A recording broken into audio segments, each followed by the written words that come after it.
जय हिंद साथियों। आज के इस लेक्चर में हम करने वाले हैं खंडशः समाकलन इंटीग्रेशन इंटीग इन, इंटेग्रेशन बाई पार्ट। ठीक है। तो फिर इसमें हम क्या करेंगे भाई, पहले हम इसको रूल, इसके दो तीन रूल हैं, समझते हैं। ठीक है।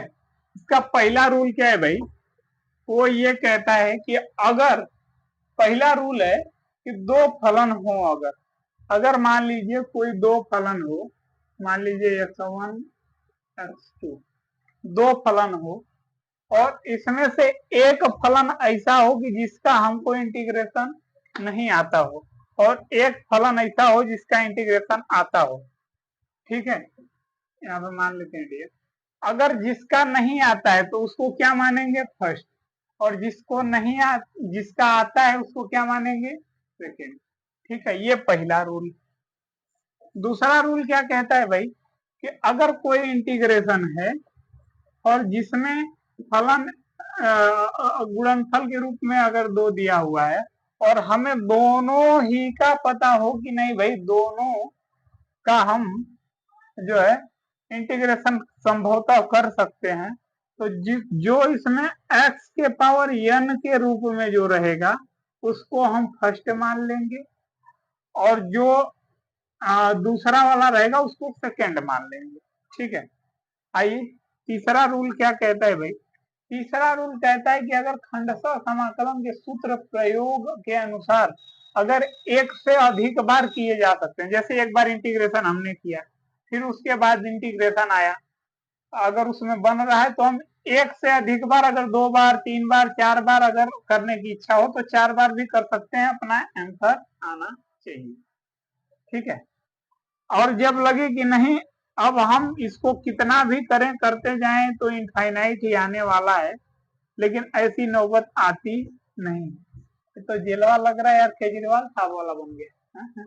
चलो ठीक है, ये तीन रूल समझ में आए। अब आपको हम आइलेट का रूल समझाते हैं इसमें कि आइलेट की भूमिका क्या रहती है, जिसमें भाई चार पांच जो है अल्फाबेट रहते हैं, I L A T E. ठीक है।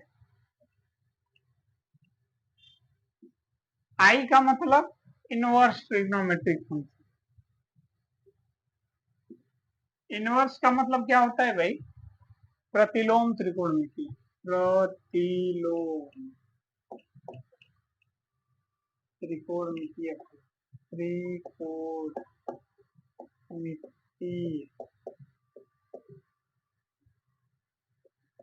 फलन। फलन लिखने की जरूरत नहीं है, आप समझिए।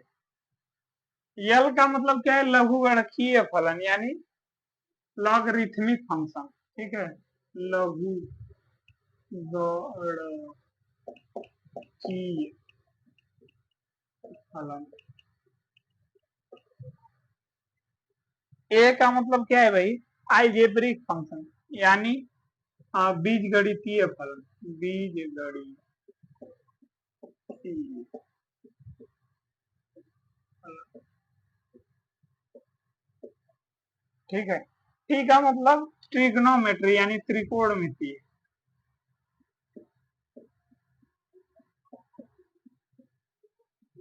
फलन। ठीक है। ई का मतलब एक्सपोनेंशियल फंक्शन, यानी चर घातांकीय फलन।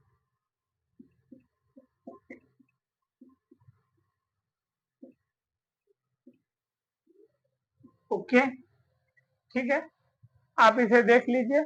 और ये जिस ऑर्डर में रहता है,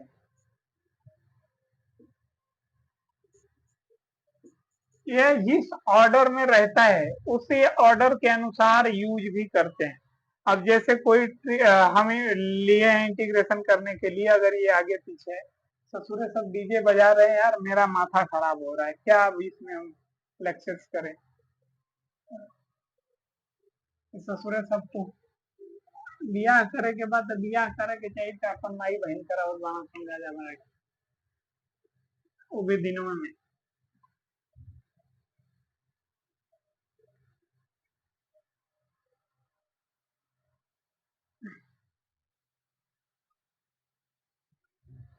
ठीक है, आइए तो क्वेश्चन नंबर 1 की तरफ बढ़ते हैं। इसे भी हटा देता हूँ मैं। ठीक है, मुझे नहीं लग रहा है यार कि इसमें, चलिए ठीक है, एक क्वेश्चन देख लेते हैं।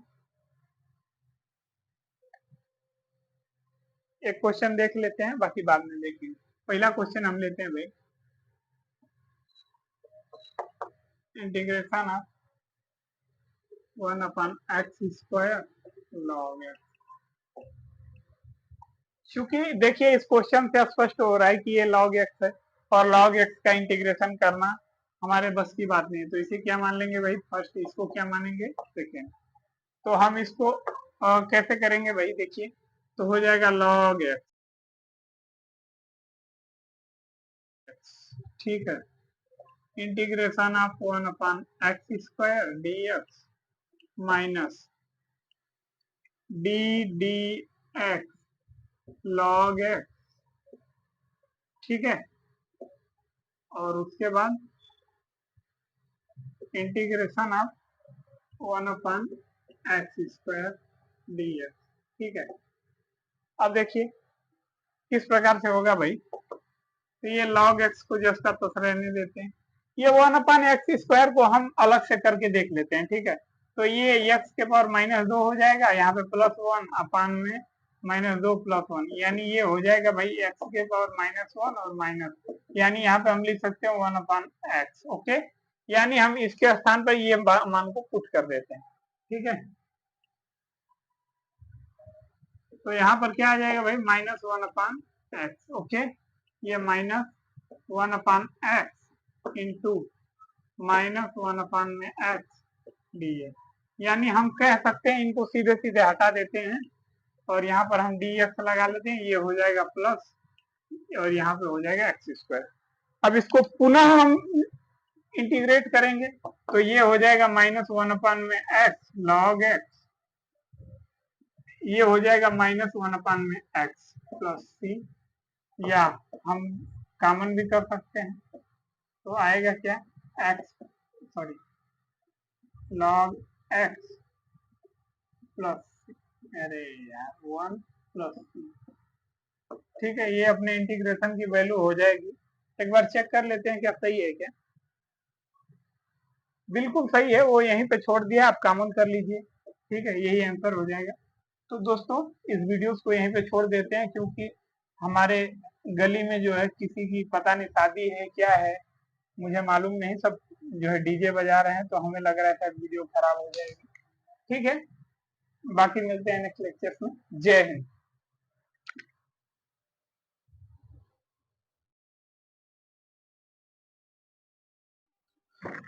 जय हिंद साथियों, आज के इस लेक्चर में हम करने वाले हैं खंडशः समाकलन का क्वेश्चन नंबर 2, जो अपने बोर्ड पे लिखा हुआ है I equal to integration of cos inverse 1/x dx। ठीक है, तो हम इसको क्या करते हैं भाई, इसको हम सेक के फॉर्म में लिख लेते हैं, सेक इनवर्स x dx। ठीक है, ये इसके लिए फार्मूला होता है, cos इनवर्स 1/x का फार्मूला होता है सेक इनवर्स x, या सेक इनवर्स x के लिए हम लिख सकते हैं cos इनवर्स 1/x। ठीक है, दोनों में चेंजिंग होता है रेसिप्रोकल के रूप में। ठीक है, अब हम यहाँ पे क्या मान लेते हैं भाई, 1 मान लेते हैं। ठीक है, तो हम क्या करते हैं, इसको मान लेते हैं पहला, इसको मान लेते हैं दूसरा। ठीक है, तो ये हो जाएगा sec inverse x 1 D X minus D D X sec inverse x। ठीक है, फिर उसके बाद integration of 1 D X whole bracket D X. ठीक है, एक बार ये dx को हम इतने ब्रैकेट को करते हैं, फिर जो मान प्राप्त होता है इस इंटीग्रेशन के साथ dx लगा के दोबारा रिपीट करते हैं।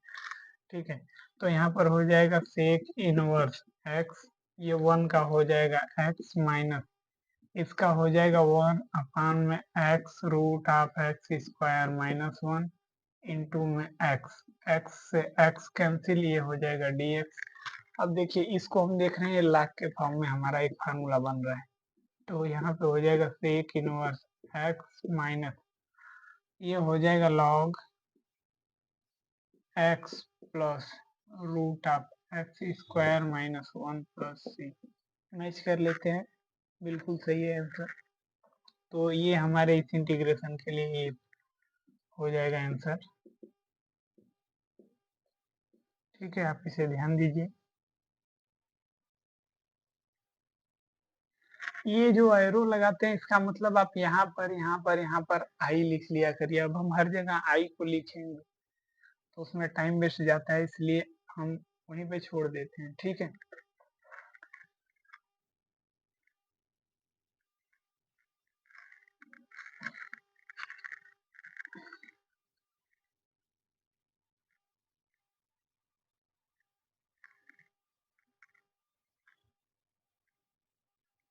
ठीक है, नोट डाउन कर लीजिए। इरेज करो।